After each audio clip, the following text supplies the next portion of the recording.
Aya pribahasa mindingan banget ku saweuy guys. Pihartieunana nyaeta kalakuanna alus, bahasana alus, pokona rengkak paripolana alus. Padahal hatena mah buruk, hatena mah goreng.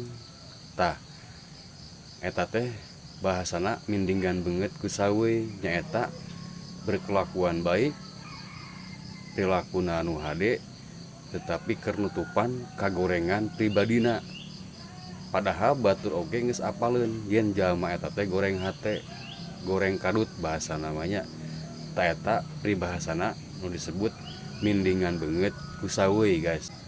Selamat wayah kieu guys, mudah-mudahan dina poe ieu urang disehatkeun awak, disehatkeun segalana nya, digampangkeun rezekina, dipanjangkeun umur tur barokah sadayana.